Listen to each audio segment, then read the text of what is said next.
Esta persona pensó cada cosa, cada movimiento y preparó unos juegos macabros donde a diario morían muchas personas a su cargo. Y solo para una cosa, para él ganar el premio mayor y vivir la vida que siempre había soñado.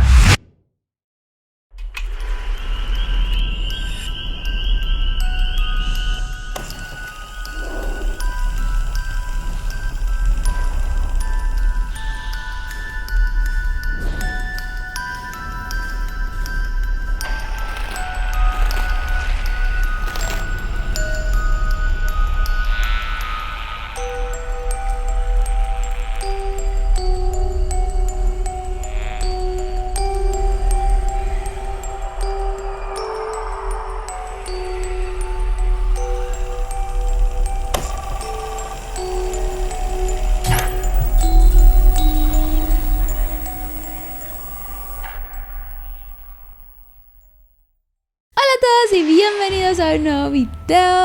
El día de hoy con la parte número 2 de nuestro video de Brothers Home. Si no se han visto la primera, es el último video, igual se los dejo acá en la descripción para que vayan y lo vean y pues se enteren de todo ese contexto primero, porque va a ser muy importante para pues conocer el resto de la historia que se las voy a contar el día de hoy. No olviden seguirme en todas mis redes sociales, en mi canal de WhatsApp que lo encuentran como Paulette, y también mi TikTok, mi Instagram, que les hago mucho contenido de misterio, ver los shorts y todo. Y recuerden que acá en YouTube les tengo todo súper organizado el canal con las listas de reproducción para que ustedes, si quieren ver un video en específico de un tema en específico, lo van a encontrar. Así que vayan a la página principal de mi canal y ahí van a encontrar todas las listas organizadas por si quieren, para que vean de pronto muchos casos que no han visto. Y suscríbanse al canal, ojalá lleguemos a los 10 millones antes de que se acabe el año, no lo sé, pero bueno, ahora sí, sin más que decir, comencemos.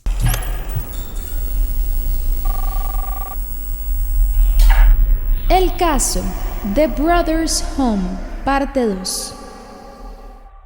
Bueno, en la parte número 1 les hice como un contexto histórico, el por qué surgió este lugar, les conté los primeros relatos de dos víctimas muy importantes dentro de este caso y quienes dieron pie para que se iniciara una investigación, además de todas las torturas y las cosas que sufrían varias personas de Brothers Home. En esta segunda parte les quiero traer las historias de otras víctimas dentro de este lugar que han hablado abiertamente sobre el tema y también están en su proceso de superar, si es que es posible, esta situación. Y aparte de eso les voy a hablar también de la persona detrás de este lugar y de cómo ha terminado, bueno, ha ido fluyendo todo hacia un proceso de justicia. Al igual que Sho y Hong, hay muchas otras personas, cientos, miles, que vivieron las peores cosas en Brothers Home, torturas y momentos que nadie quiere casi que recordar. Pero pues tristemente hay muchas historias. Dentro de Brothers Home habían 3,000 personas, un poco más aproximadamente. Y en sus puertas, por ahora como una estadística, se sabe que murieron al menos 500, por poquitas, pero se presume que fueron muchísimas más. Y muchas de las personas que a día de hoy sobrevivieron esta terrible historia son las que nos traen muchas de esos otros relatos y nos cuentan también cómo llegaron a este horrible lugar. Kang Xing-woo es otra persona que terminó en Brothers Home y tenía 23 años cuando ocurrió. Él estaba muy triste, había perdido a su pareja hacía poco tiempo, estaba de luto, y a su bebé, que en ese tiempo tenía 10 meses. Ambos murieron en un accidente automovilístico, así que ese dolor de una forma u otra fue el que lo terminó llevando a Brothers Home. Él no supo cómo afrontar ese duelo, cayó en el alcohol y en la bebida.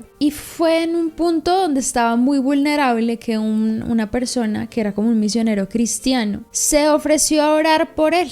Su oración sería en una de las iglesias más grandes de la ciudad de Busan. Ya saben cuál era. La iglesia se llamaba Saumaeum y estaba dentro de Brothers Home. Curiosamente, una iglesia gigante. O sea, esta iglesia tenía la capacidad de casi que recibir a todos sus reclusos al tiempo. Y pues lo llevó para orar por él, sin saber que se quedaría en ese lugar. Claramente, al igual que todos, las historias eran horribles. Lo que él vivía, lo que él vio, él lo definía como tratar a humanos como animales. animales prácticamente. Al igual que las otras historias que les he contado, lo obligaron a trabajar en construcción, se rompía las manos con las propias piedras que cargaba porque los obligaban a romperlas sin ningún tipo de instrumento, con su propia fuerza, golpeándolas en el piso como fuese, pero no tenían herramientas, así que sus manos se veían bastante afectadas. Y él fue de esas personas que se rebeló, incluso puede ser la persona que Hank vio en algún momento, como les conté en el video pasado, y fue este chico que se rebeló y dijo: ¿y por qué me tratan así? ¿Y por qué tienen ese poder sobre mí? No lo entiendo, yo no tengo por qué estar acá. Y lo único que se ganó fue que 5 de los líderes lo golpearan, y fue tan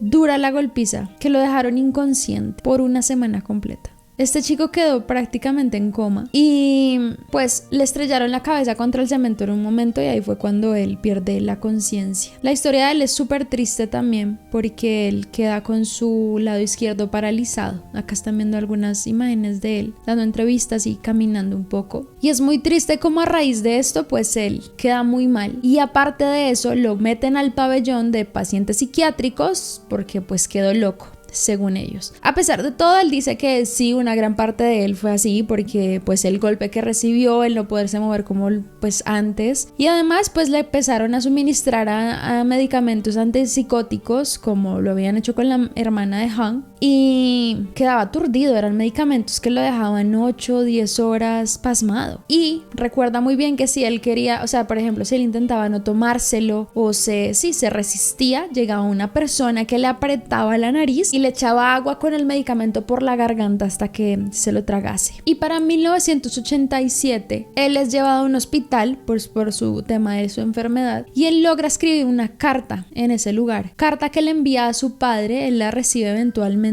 y en menos de una semana su papá va y lo recoge a Brothers Home. Y su papá pues fue bastante increíble, porque cuando vio cómo estaba él física y mentalmente, pues que debió ser una imagen absolutamente desgarradora, él contacta inmediatamente a sus abogados y pone en contacto con el fiscal para contarle los posibles abusos que estaban ocurriendo dentro de ese lugar. Tristemente, sus alegatos y lo que él había escrito no dio fruto, porque la persona dueña de este lugar tenía bastante influencia y nada ocurrió. Para él ha sido bastante dura esta situación. Él dice que a día de hoy vive con un resentimiento muy fuerte por lo ocurrido, pero pues está en espera de justicia de alguna forma por los hechos. Hay uno en el particular que le dio mucha rabia, ya se los cuento ahorita, porque tiene que ver con el dueño del lugar. Y acá empieza la historia de otra de las víctimas. Wang Yun-bok tenía 11 años cuando se alejó de su mamá en una estación de tren y se terminó perdiendo, o sea, no la veía. Así que en ese momento él decide acercarse a la comisaría para decirles: oigan, me perdí de mi mamá, ¿me podrían ayudar? Pues básicamente a buscarla. En ese momento la policía lo que hizo fue tomarlo y subirlo al famoso camión que lo llevaría a Brothers Home, donde inmediatamente apenas llega le afeitan, lo fotografían, le ponen su número de identificación y su uniforme. La pesadilla que vive Wang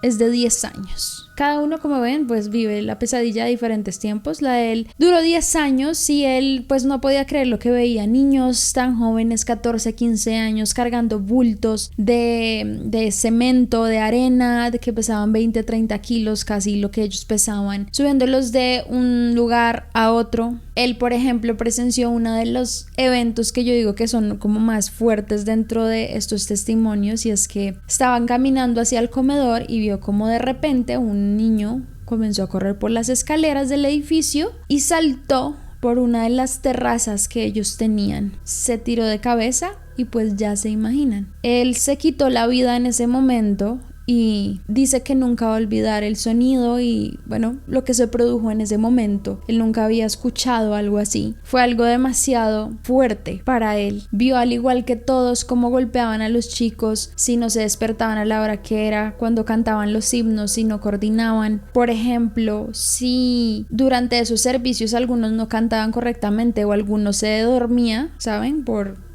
Que estaban muy cansados de todo el trabajo, obligaban a todo el pelotón a cantar toda la noche sin parar. Y digamos, él fue uno de los que trae uno de los testimonios también más particulares de todo esto, porque como les digo, la imagen de Brothers Home afuera era una, pero la realidad era otra. Y él era uno de los que obligaban a participar de unas obras que hacían para la gente de afuera. Obras como con temáticas cristianas relacionadas con la Navidad, la Pascua o este tipo de fechas. Y eran obras que venían a ver las personas del exterior, especialmente los inversores, en muchos casos de otros países, para ver cómo, están tratando súper bien a los de Brothers Home, estos niños están felices, sin saber la realidad que había detrás. Pero un montón de presentaciones así de ellos hacían los papeles de Jesús o de sus apóstoles, bueno, todo eso, y como que era un momento donde nadie tenía idea qué estaba pasando detrás realmente. E incluso él tuvo algo particular porque él recordaba dónde trabajaban sus papás. Ellos tenían como una tienda y él sabía la dirección y él les dio la dirección a ellos y les dijo, por favor, llévenme a mi casa. Y pues los líderes le dijeron, listo, vamos a ir, y lo llevaron a una tienda china diferente, y dicen que esa fue la excusa de ellos de decir, si ven, este niño está sin hogar, está pensando que tiene un lugar en específico, pero no es pues porque obviamente el de la tienda dijo, este no es mi hijo, y lo usaron como excusa para decir, acá recibimos niños pues hasta con problemas mentales y sin padres. Y pues de verdad pasó por momentos muy difíciles por esos 10 años, también fue de los que salió cuando se acabó el lugar, pero lo que él vivió a día de hoy también es algo que no olvida. Park Sun-hee es otra de las víctimas de este lugar. Ella, a diferencia de los otros que les he comentado, es una mujer. Y ella recuerda perfectamente cuando entró a Brothers Home en 1980. Incluso cuando dio su testimonio por video, se les estoy mostrando acá, ella saca el uniforme con el número que le asignaron. O sea, para ella eso marcó tanto, tiene como todavía esa evidencia del número y todo lo que le hicieron, que fue prácticamente lo que hicieron con los otros niños. De apenas llegó, le cortaron el pelo y le asignaron un número, le pusieron un uniforme, y ella entró ahí a la edad de 10 años. Ella estaba esperando a un hermano de ella en una estación de tren, y pues 2 oficiales se le acercaron y le dijeron como, vamos a buscar a tu familia porque te vemos como perdida. Y pues en eso pasó lo mismo que con todos, la metieron al camión y la llevaron a ese lugar. Y ella también recuerda cosas muy tristes. En la parte 1 les dije que les contaría pues la historia de una chica discapacitada. Como les dije, allí también llevaban a personas con discapacidades y no les importaba que las tuvieran, les hacían exactamente lo mismo. Y ella recuerda perfectamente como una niña pues que tenía una discapacidad se orinó en los pantalones y uno de los guardias la agarró del pelo, la arrastró por todo el baño y le comenzó a echar como cubetas de agua fría. Y eso para ella fue como bastante traumático. Ella como que a día de hoy se siente muy mal porque dijo como, si yo hubiese sido más madura, si hubiese entendido un poco más la situación, hubiera hecho algo por ella. Y eso a ella todavía como que la hace sentir muy mal. A día de hoy es algo que la perturba bastante. Para 1986, o sea 6 años después de que terminan Brothers Home, ella logra escapar. Ella es una de las pocas que logra escapar de este lugar, y pocos meses después da a luz a un hijo producto de un abuso dentro del lugar. Ya se imaginarán, uno de los líderes de esa institución pues fue el que la dejó embarazada cuando ella tenía tan solo 17 años. Su mamá para ese momento la obligó a dar ese bebé en adopción y pues lo vendieron, por así decirlo, al extranjero. Lee Shai-shing es otra persona que estuvo allí, entró cuando tenía 15 años para 1983. Y Lee para mí tiene también una de las perspectivas más fuertes de lo que se vivió dentro de este lugar, porque él tiene una historia en donde él casi huye, intentó huir a través de los muros de hormigón. Lo que él no sabía es que cuando llegó arriba habían muchos vidrios, o sea, pónganle que lo construyeron con vidrios encima, y él apenas puso pues las manos y las piernas, se cortó terrible y pues tuvo que rendirse de su objetivo. Y ahí pues obviamente se dieron cuenta, lo arrastraron por el asfalto y comenzaron a golpearlo, pero brutalmente. Él dice que alrededor de 100 veces lo golpearon por poquito, y que esa mañana siguiente lo llevaron a la iglesia frente a todos y básicamente le hicieron como un juicio porque había como cometido el mayor pecado del lugar. Y ahí como que lo empezaron a insultar, le empezaron a decir cosas terribles y lo comenzaron a patear frente a todo el mundo. O sea, no sé cómo él logró salir con vida de todo eso. Y básicamente lo que buscaban era que el que se intentara escapar le pasaría lo mismo que a él. A diferencia de los otros chicos, él entró a Brothers Home porque pues sus papás sí lo habían abandonado y lo habían abusado y pues tristemente lo meten allí. Entonces él sí tuvo como una historia, a diferencia de los otros, como más lógica con la visión de Brothers Home, que era ayudar a los niños sin hogar. Y él tiene algo particular, y es que él estuvo muy unido, pues, vio muy directamente a varios de los directores del lugar, porque él lo escogieron para cantar en el coro de la iglesia. Entonces veía más continuamente a Lim Yong-sung, que era el pastor / hermano de la esposa del dueño del lugar, pues se daba cuenta cómo él se lucraba de un montón de cosas, entre esos de adopciones de niños, que es algo que hablaremos ahorita después de que les cuente las historias. Pero a él, por ejemplo, le ponían a hacer cartas a mano. Esto es terrible. Le ponían a hacer cartas a mano agradeciendo a los que donaban para la fundación. O sea, les ponían a escribir cosas como: sus regalos han sido bien recibidos. Hace mucho frío en Corea. Sería bueno si pudieras enviarnos algo de ropa abrigada. Cosas así como para que los extranjeros lo vieran, y pues tenía que tener como la letra de niños. Entonces por eso utilizaban a varios de los niños que estaban allí para que ellos recibieran esas notas y donaran más. Porque ropa, ya hablaremos de la ropa. Y pues él siempre fue el que dijo que Ling Sung, que fue uno de los dueños y el pastor de la iglesia, era demasiado inteligente y sabía cómo utilizar la religión a su favor para recibir donaciones. Yang Se-mo es otra de las víctimas. Tenía 15 años y para el momento de su captura trabajaba en un restaurante en tiempo completo. Él estaba saliendo de trabajar y tenía los bolsillos con el dinero que había ganado, y en eso pues lo detiene un policía. Dicen que lo comenzaron a acusar pues de que se había robado supuestamente el dinero, y es ahí cuando lo suben al camión de Brothers Home. Pero lo curioso es que él estaba trabajando en este restaurante por vacaciones. Él ni siquiera era de Busan, él era de otra ciudad y estaba allí un poco, pues un tiempito, para ganar algo de dinero y después volver a su ciudad natal. Y pues lo subieron al camión, lo comenzaron a golpear con el bate, como era normal en muchos de ellos, y le decían como: ¿qué haces aquí? Él decía: no, estoy de vacaciones, este no es mi lugar. Y ellos decían: no, eres falso, eres un mendigo, así que te vamos a llevar a este lugar. Él, al igual que Choi, sufrió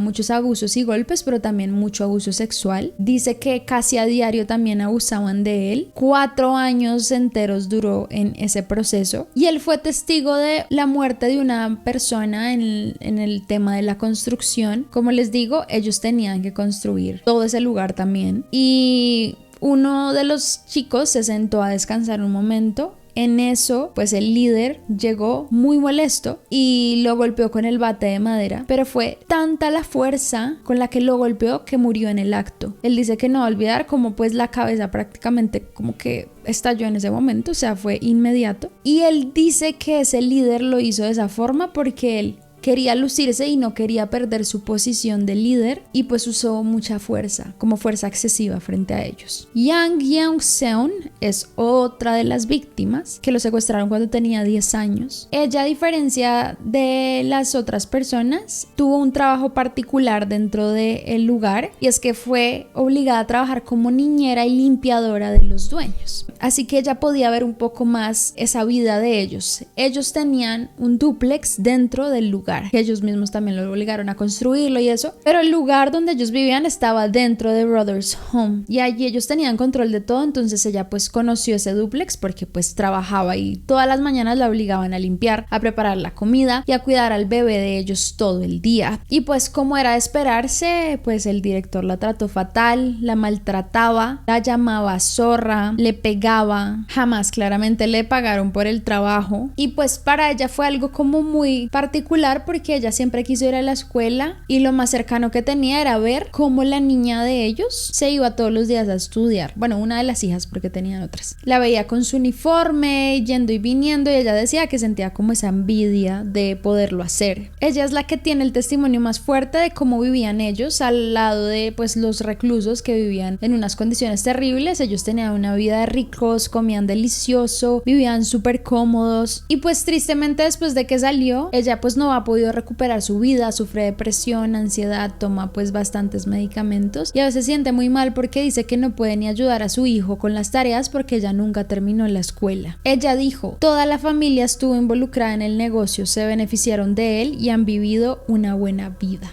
Y aquí les di una mirada como de algunas de las historias de algunas víctimas. Estas son víctimas que han hablado, que han salido y han contado su historia, pero se sabe que la mayoría no lo ha hecho por miedo, porque pues puede que ya hayan fallecido o porque pues simplemente no quieren recordar eso o están en pabellones psiquiátricos. Hay muchísimas víctimas en esto, muchísimas, pero son pocas las que han podido salir y buscar como una ayuda para que se sepa y para que el gobierno de alguna u otra forma tome cartas en el asunto. Lo que les digo, más del 70% de las personas de ese lugar no eran personas sin hogar, sino eran gente del común que la policía tomaba porque sí, que a día de hoy no entiendo muy bien eso, pero es básicamente como que comenzaron a abusar del poder, pero muchos dicen que era lo que les obligaban a hacer a través del régimen del dictador Park, que ya les había contado en la parte 1, que él daba esas órdenes y pues ellos hacían lo que les decían. Claramente lo que buscaba el dueño de este lugar, que es Park In-jeon, era bajar los costos, haciendo que las personas que tenía ahí trabajaran para él mismo. Pero no era bajar los costos, era directamente ganar lo que él quisiera, porque a ellos nunca les pagaba. Lo que les decía, el juego de este lugar era entrar y salir con vida, no ganar plata, no trabajar, nada. O sea, estas personas simplemente eran explotadas. Como que comparan este lugar con un campo de concentración, o sea, es muy similar. Y la formación de este lugar era básicamente como estaba el comandante, luego 120 personas estaban bajo su mando, que era pues el pelotón, y cada pelotón tenía un líder, un secretario general y otros líderes de equipo. Entonces todos ellos eran también los mismos reclusos, pero los reclusos como ascendidos. Entonces muchos de estos que eran juiciosos, que se comportaban bien, eran ascendidos y ya después se volvían así de despiadados y terribles porque no querían perder su lugar, porque de una u otra forma tenían ciertos beneficios a diferencia de ser un simple recluso. Ya les hablé un poco de las torturas, pero de pronto algunas que me faltó mencionar era, por ejemplo, si una persona cometía un error, el pelotón entero pagaba por sus errores. A menudo los obligaban y los torturaban manteniéndoles en posiciones muy incómodas y agotadoras en largos periodos de tiempo. Entonces si alguien se caía en una posición, imagínense ustedes como boca abajo o en B, ¿saben? Como la que les dije de la nariz, y se movían, todos pagaban y golpeaban a todos. Incluso se dice que el mismo dueño en ocasiones salía a revisar cómo estaban las cosas y si algo no le parecía los comenzaba a golpear, guardaba esposas, los amarraba y los golpeaba con palos de roble, e incluso se dice que entre 40 a 50 reclusos fueron asesinados por el propio Park. Además de eso, habían muchísimas víctimas abusadas, ya saben de qué forma, íntimamente, y hay algunas que, como el Choi y otro que les nombré, no me acuerdo de su nombre especial, pero ellos, por ejemplo, los abusaron durante años prácticamente todos los días, y a ellos los clasificaban dentro de un rango llamado Tongti, y los Tongti eran como niños que eran como bonitos, por así decirlo, y ellos eran las principales víctimas de este tipo de violencia, y ya los tenían clasificados, eran como que estos son los que vamos a usar de esta forma. Aparte de eso, pues todo el suministro de medicamentos antipsicóticos y un montón de cosas. Hay un registro de una compra que ellos hicieron en general de aproximadamente 250,000 tabletas de clorpromacina, además de otras llamadas haloperidol, flurazepam o carbamazepina. Dentro de los registros hay un total de 513 personas que murieron en el lugar, pero lo que les dije, seguramente fueron muchas más, pero no se sabe. Y como a día de hoy como que no se tienen los cuerpos, pues no se sabe con exactitud. Lo que dicen ellos es que la mayoría los enterraban, por ejemplo, en las construcciones que estaban haciendo. Entonces seguramente debajo de muchos de esos lugares pues hay un montón de cuerpos. Incluso también habían varias cifras de tráfico de niños por parte de este lugar para la época de 1979-1986. Dicen que de los 200,000 niños surcoreanos que han sido pues adoptados en el extranjero, 19 de los niños han sido de Brothers Home, pero se piensa que la cifra es muchísimo más y que ellos traficaban constantemente con bebés y niños pequeños para este tipo de adopciones y que de allí ganaban mucho dinero. Incluso hay registros de varias agencias de Estados Unidos años trabajando con Brothers Home, entre esas Holt International, Children's Home Society of Minnesota, Dillon International, Children's Home Society of California, Catholic Social Services y Spence Shopping. Claramente se sabe que la mayoría de estos niños ni siquiera eran huérfanos, genuinamente tenían papás y se los robaban de las calles como estas historias de víctimas que les he contado y luego los vendían como si fuesen huérfanos. Y es muy triste porque en general muchísimas víctimas de esto no se han podido volver a integrar a la sociedad. Les ha sido súper difícil encontrar trabajo porque les dan la espalda pensando que eran vagabundos sin saber lo que habían vivido realmente en este lugar. La mayoría también tiene un montón de problemas mentales. Tristemente hay muchos medicados de por vida que se tienen que tomar casi que 5 pastillas diferentes diarias, y sin contar los que ni siquiera hablan de esto, los que vivieron este infierno y no han sido capaces de hablar del tema y están en el silencio, quién sabe viviendo qué realidad. Incluso hay una historia bastante conmovedora de una de las chicas víctimas que dice que cuando terminó toda esta tragedia hicieron como un grupo de ayuda y ella iba todos los días, y un día se encontró a uno de los guardias, uno de los líderes que la cuidaba a ella, y comenzó a hablar con él del tema y le dijo: oye, deberías ir a este grupo, pues nos ayuda y pues cuentas tu historia y también sanas, porque pues ellos hicieron cosas terribles contra la gente. Y él dijo: sí, listo, voy a ir. Finalmente no terminó yendo, este hombre murió. Ella omite de qué forma, pues de pronto puede ser lógico, pero cuando murió la contactaron a ella porque el único número que tenía el guardia en su celular era el de ella, y la contactaron para reconocer su cuerpo. Ella lo reconoció y tuvo que ir a recoger sus cosas a la casa, y cuando fue a la casa de él encontró como 2 cosas que ella que ella hacía muy impactantes. Una de ellas fue que él tenía todas las cosas organizadas en su escritorio perfectamente, ¿sabes? Completamente ordenadas. Un trastorno obsesivo compulsivo muy fuerte por organizar las cosas, y aparte la cama de él estaba tendida a la perfección, o sea, estirada, completamente tendida, justo como ella lo hacía. Ambos hacían lo mismo, y todo esto fue pues producto de lo que vivieron dentro de Brothers Home. Y aparte hay otra historia de otro hombre que logró escapar de Brothers Home, pero lo que hizo él fue saltar de uno de los edificios que estaba relativamente cerca a la pared, saltó desde la parte de arriba, cayó abajo, obviamente se lastimó un poco porque pues el golpe, pero evitó chuzarse con los vidrios y todo, y él corrió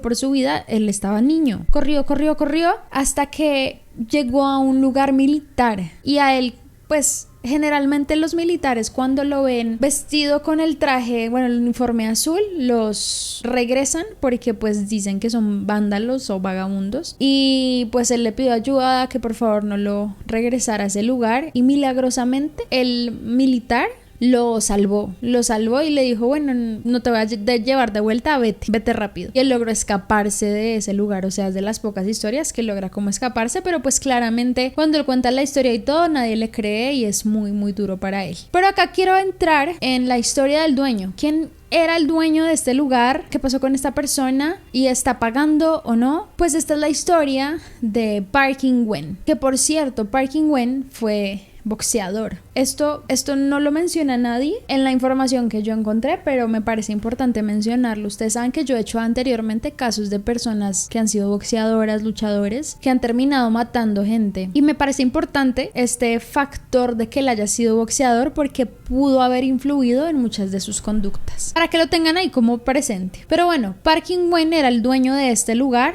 junto con su esposa, ya les había dicho, Lim Sung-song, el hermano de ella, Lim Yong-son, su otra hermana, Lim In-song, y el esposo de ella. Ellos todos eran líderes de este proyecto, y para el público estos eran una familia devota cristiana. Eran la familia perfecta, constituida perfectamente en el cristianismo. Ellos mismos habían construido este lugar para ayudar a muchísimas personas, habían construido una iglesia para ellos mismos, y ellos mismos predicaban dentro de la iglesia, especialmente Parkin y Lim Young, el hermano de su esposa. Pero ¿qué era este lugar? ¿Qué era esta iglesia? ¿Eran cristianos? ¿Buscaban el bien de la gente? Pues ya lo hemos visto, no lo buscaban. La iglesia era el lugar perfecto para castigar a todos bajo el nombre de Dios. Era la excusa perfecta para decir: todos son pecadores y Dios los castiga, y por eso hacemos esto, porque Dios lo quiere así. Se sabe que si alguien trataba de escapar, como les dije con la historia que les conté, él los exponía frente a todos en la iglesia para que nadie volviera a hacerlo, y además de eso en ocasiones se ponía guantes de boxeo y los comenzaba a golpear él mismo. O sea, esto es demasiado loco. El que más predicaba era Lim Jung, que era el hermano de la esposa de Park, y Lim Jung decía que él llevaba a todos allí en nombre de Dios y que su misión era ayudarlos en nombre de él y que Dios quería que los golpearan si no estaban haciendo las cosas bien. La fachada de la religión era lo que ellos necesitaban, o sea, era la fachada perfecta para que les donaran, como ya les he dicho muchas veces. Escribían estas notas agradeciendo por los regalos, hacían las presentaciones de los niños a los donantes extranjeros, y aparte de eso vendían muchísimas cosas. No solo tenían fábricas donde sacaban productos, que se los conté en la primera parte, y donde ellos eran obligados y maltratados y trabajaban forzosamente por horas, sino que aparte ellos recibían muchísima donación de ropa. Yo les dije que hablaría de esto más adelante. Pues la ropa que ellos recibían, ellos mismos la vendían, o sea, no se la daban a nadie porque pues todos tenían sus uniformes. Esa ropa que donaban para los niños la vendían ellos en nuevos mercados y ganaban muchísimo dinero. Y ellos tenían el descaro para 1981 de sacar una grabación promocional como la que ya han visto, donde supuestamente las personas que estaban como reclusos en Brothers Home eran criminales. Entonces ustedes ven acá en estas imágenes como ellos atacan a la esposa del dueño, a Park In-jeon, y supuestamente él a través de la palabra de Dios los cambia y ellos se vuelven buenas personas, cuando los malos eran ellos. O sea, es demasiado loco. Pero esta señora también no era santa de su devoción. Esta señora era mala, pero mala perversa. En ocasiones ella llegaba cuando alguien pues estaba castigado o hacía algo mal o se orinaba en la cama, por ejemplo. Llegaba esta señora y los ponía todos en fila, se agachaba, comenzaba a orar y tomaba las partes íntimas de estos niños y comenzaba a hacerles como un ritual para exorcizarlos. Era algo así. Y si ellos gritaban, pues era peor. Así que a los niños los obligaba a decir básicamente que sí, que ellos creían que Dios los iba a salvar, que Dios los iba a sanar, y si ellos no decían eso, pues él los seguía torturando. Claramente el dolor era tan fuerte que a veces no podían ni pronunciar palabras, les tocaba gritar hasta que por fin lograban decir lo que esta señora les pedía que dijeran. Pero claro, esta gente vive una vida perfecta, una vida donde ellos no pasan por absolutamente nada de lo que hacen que estos chicos pasen. Park In-jeon era un hombre que desde muy temprana edad se sabe que se enlistó en la Guardia Nacional y también sirvió como sargento suboficial. Y para 1962 él fue dado de baja y se sabe que pagó una pena en prisión en 1960 por haber desertado del servicio militar. Durante su servicio militar, él conoce a su esposa, que eventualmente se convierte en una parte muy importante para sus movimientos, ya que la ciudad en ese momento estaba dirigida por su suegro. Y para esta época él comienza a interesarse, conociendo a su suegro y los movimientos políticos, se interesa mucho por el trabajo social. Y es ahí donde él comienza a asistir a algunos de estos orfanatos que ya existían antes, como para empaparse un poco más del tema. Y cuando él deserta del ejército, él comienza a trabajar en uno de los orfanatos que su suegro tenía, porque su suegro tenía orfanatos. Y es ahí en 1965 donde él logra la aprobación de construir uno de estos lugares. Básicamente hace como un contrato con la ciudad de Busan cuando están haciendo todo este movimiento de limpiar las calles, y adquiere un bosque nacional por un precio muy económico que eventualmente se convertiría en el territorio donde construyeron Brothers Home. Claramente para este momento él tenía una relación muy estrecha con todos los dirigentes, pues a día de hoy, con gente muy influyente de la política por su tema de ayudar con la limpieza social y todo esto. Entonces tenía muy buenos contactos y claramente se ganó muchos de los contratos y muchos de los subsidios del gobierno para construir todos estos lugares y bueno, a lo que se dedicó eventualmente. Pero cuando cierra Brothers Home, cierra por diferentes escándalos. Se cierra porque ya el tema de las limpiezas sociales, entre otros, pues no se está dando, y también porque básicamente se genera el escándalo escándalo de malversación de fondos dentro de la entidad. Se descubre la investigación fiscal que les había nombrado en la primera parte ya hace unos días, pues se descubre básicamente que este lugar estaba malversando fondos, que estaba básicamente explotando gente y no se sabe a dónde estaba llevando mucho del dinero que tenían. Sierra Brothers Home, y este hombre también es pues procesado por todo el tema de la malversación, y mientras están en ese proceso ustedes saben que a muchos los meten mientras a la cárcel, y a él pues le hicieron eso, e incluso se le permitió salir 32 veces de la cárcel sin que algunos órganos del gobierno lo supieran. Esto es lo que dicen, obviamente ustedes saben que se mueven muchas como cosillas, pero dicen que eventualmente el jefe, bueno, el guardia de él fue acusado por soborno. Finalmente, el fiscal que comenzó toda esta investigación logra condenarlo a él por esta malversación y le da 15 años de prisión y una multa estimada a 600 millones de wones. Esto por las siguientes cosas: violar la ley sobre el castigo agravado de delitos económicos específicos, es decir, malversación de fondos con fines comerciales, confinamiento especial a los chicos, violación de la ley de control de divisas, violación de la ley de gestión de divisas y violación de la ley de la construcción. Sin embargo, este hombre, como era de esperarse, hace una apelación y para 1987 él logra como bajar su condena a 4 años y sin multa. Y la excusa para lograr aceptársela fue: tomamos en cuenta las circunstancias como la evaluación de los méritos y desméritos del acusado In Young Park como trabajador social. O sea, básicamente porque ayudó a la gente en su momento, le bajaron la condena. Y después logró acomodar la ley a su favor, diciendo que básicamente él había hecho lo que le habían dicho, que era lo que en su momento el dictador les había ordenado. Para 1988 vuelve a apelar y le bajan la pena otra vez a 3 años sin ningún tipo de multa, y para 1989 la bajan nuevamente a 2 años y 6 meses de prisión, en donde ya no hace ningún otro movimiento. O sea, esa es la pena que le tocó y la que cumple. Este hombre entra en 1989 a la prisión, y para 1991, cuando finalmente recupera su vida, se muda a Australia. No solo él, sino toda esa familia que estaba a cargo de este lugar. Recupera su propiedad de Brothers Home, abre una nueva casa de ayuda llamada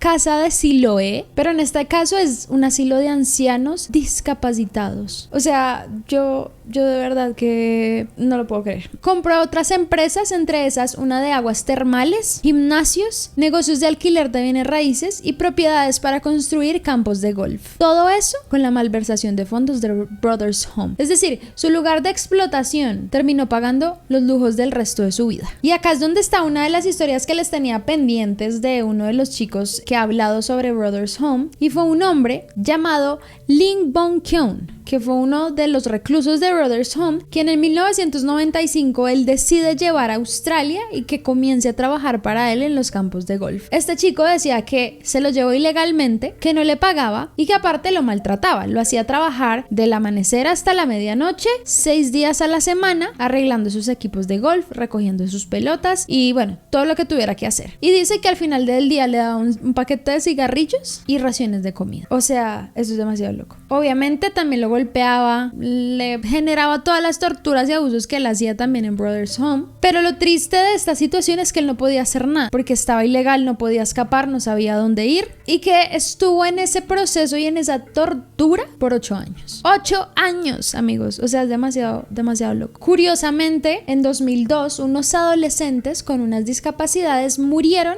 en un accidente por un deslizamiento de una propiedad que él estaba construyendo, que era ese asilo de ancianos. O sea, estaba haciendo lo mismo con Brothers Homes con ese asilo. O sea, ahora llevaba adolescentes a que construyeran el lugar y unos murieron accidentalmente por un deslizamiento. Finalmente logró solventar todos los juicios de ese proceso y pudo seguir adelante con la construcción del lugar, como raro. Todo el resto de su vida él dijo que todo de lo que lo acusaban eran calumnias, eran mentiras, que ellos solo buscaban ayudar, que eran difamaciones, que nunca hicieron una operación ilegal dentro de sus instalaciones. Y lo loco es que en esa instalación que él creó allá en Australia, puso de decoración fotos de sus prisioneros de Brothers Home, trabajando en esas explotaciones y en esos lugares. O sea, demasiado enfermo este señor. En 2007-2008, gracias a la vida, este señor sufre un infarto cerebral y pues no vuelve a ser el mismo. Lo malo de todo esto es que después de todo ese proceso, él comienza a sufrir de demencia, y esta es la razón por la que no pueden procesarlo eventualmente por todo el tema de Brothers Home. O sea, es demasiado desafortunado este tipo de cosas. Desafortunadamente, en el año 2016, él, pues tras sufrir su demencia, decae bastante y a sus 87 años fallece en un asilo de ancianos. Y su muerte no se supo hasta mucho después. Ellos quisieron como vivirlo en privado, que nadie dijera nada, y como que eventualmente se dio a conocer varios meses después. Claramente esto molestó muchísimo a las víctimas de estos hechos, porque ellos decían: ¿cómo es posible que este hombre terminó igual viviendo una vida perfecta, una vida en completa tranquilidad, llena de lujos, cuando nos hizo sufrir a muchas personas, a miles de personas, y mató a quién sabe cuántas más? Pero pues actualmente ese es el proceso en el que están Hung y Choi. Ellos han sido muy valientes, de verdad se los digo. Hung sacó un libro sobre toda esta historia, contando lo que ha vivido. Los carteles y todos han llamado la atención, han logrado a algunas personas comenzar a hacer documentales. A pesar de todo, les costó mucho. O sea, vean, ellos llevan años sentándose de frente a la Asamblea Nacional y hasta ahora está tomando un poco más de relevancia el caso. Imagínense esto tan horrible. Y muchas personas en Corea incluso dicen que ellos habían escuchado como cosas de Brothers Home, pero que allá ni siquiera ha sido tan grande. O sea, como que allá nadie sabía de todo lo que estaba pasando detrás de ese lugar. A este hombre lo despojaron de todos sus premios, sus medallas y todo lo que le habían dado, pues tras su increíble labor con este lugar, cuando pues se enteraron de que, pues de todo lo que había hecho. Pero pues actualmente lo que están buscando Choi y Hung, y bueno, las víctimas en general, no solo es que las reconozcan y pues les ayuden en su proceso, sino que también todo eso que tenía este hombre, que ahora es de su familia, es de sus hijas, que su cuñado a día de hoy tiene una iglesia en Australia que sigue manejando y él sigue predicando en ese lugar. La hija de este señor sigue siendo dueña de muchos de los lugares allá. Se hicieron una vida perfecta ya sin que nadie supiera todo lo que hay detrás y sin saber lo que harán en esa iglesia o la cantidad de dinero que seguirán sacando. Entonces buscan que todo eso se les quite, que estas personas paguen condenas, ojalá, y que ese dinero vaya para ellos, como para la reparación de todas las víctimas, especialmente porque pues ellos construyeron esas cosas nuevas en Australia y todas las propiedades que tienen pues a raíz del sufrimiento de esta gente. Ellos lograron recibir, después de varias protestas en el 2020, si no estoy mal, las disculpas oficiales del gobierno. Lograron crear algo llamado Comisión de la Verdad y la Reconciliación, y es pues el que se encargará de todos estos procesos que se esperan realizar dentro de la justicia de este caso. Ya el grupo de víctimas que este hombre creó ha aumentado a más o menos 620 personas que han ido a hablar, que han contado sus historias, que imagínense esa cantidad de gente, Dios mío, que han pues logrado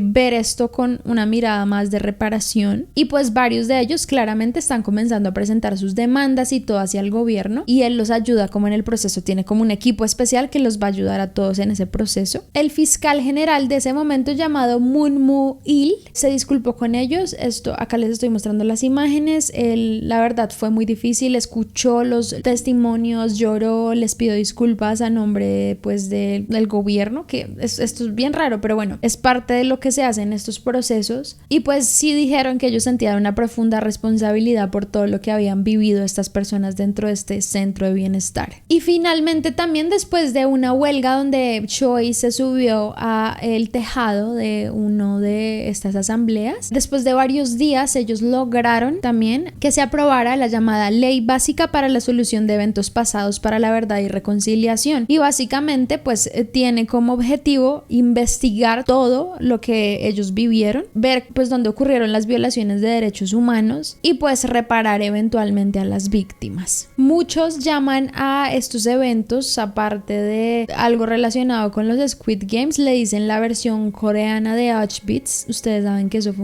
pues el campo de concentración más grande del mundo y más famoso. Y pues muchos lo ven así, la verdad tiene mucho similitud con este tipo de cosas terribles de la Segunda Guerra Mundial. Pero pues también algo que me incomoda mucho es, por ejemplo, que este lugar ahora sea un lugar pues donde hay unos edificios construidos con un montón de gente enterrada, quién sabe debajo, que esta gente igual se haya lucrado de vender también el lugar tiempo después. Genera demasiada impotencia que este caso no esté resuelto como tal, o sea, se tardó muchísimo en dar voz, en que la gente le prestara atención y que se medio viralizara, incluso todavía no tanto. La mayoría de artículos de esto están en coreano, no es fácil encontrar tú la información, solo ahora que se empieza a hablar por la serie de alguna forma, pero no es tan fácil que la gente conociera este caso de antes, y eso a mí como que me estresa que no haya justicia realmente. Yo esperaría que de verdad este pastor y su hermana y sus esposos y los hijos de este señor paguen en algún momento alguna condena y no mueran como él, que terminó viviendo una vida tranquilísima, sino que paguen por todo lo que hicieron. Y especialmente pido es como reparación a las víctimas, que ojalá logren ayudarlas, porque muchos de ellos son los que realmente quedaron con traumas y cosas muy delicadas detrás. O sea, literalmente jugaron un juego que ellos no eligieron, se los llevaron porque sí, y literal el premio fue sobrevivir. Y aún así en estos días y en este momento de vida muchos de ellos no quieren ni vivir porque los traumas son tan fuertes que no pueden seguir adelante. Es muy triste, y ojalá en algún momento se haga justicia, y que pues algo positivo es que esta serie de Netflix haya salido, porque fue tan viral, o ha sido tan viral, que llama la atención sobre un caso así, donde casi todo era muy parecido, si no peor, ¿saben? O sea, la serie no es nada a comparación de lo que estas personas vivieron en la vida real. Pero bueno, chicos, hasta aquí este caso, Dios mío. Bueno, un caso bastante largo, pero quería contárselos. Muchos, como les dije, me lo pidieron, me taguearon, y ya quise investigarlo y ver qué había detrás de esta historia. Si les interesó mucho, no olviden dejar me gusta, los deditos arriba. Si saben algo de pronto que no nombré o me equivoqué o lo que sea, pónganlo en los comentarios. Abramos discusión de esto también. Me gustaría que comentaran harto en los videos y generáramos como debate sobre los casos. Eso es muy interesante. Y pues nada, sigan en mis redes sociales, en mi canal de WhatsApp, que lo encuentran como Paulette. Y ya, muchas gracias por verme. No olviden seguir sus sueños y nos vemos en el próximo. Bye.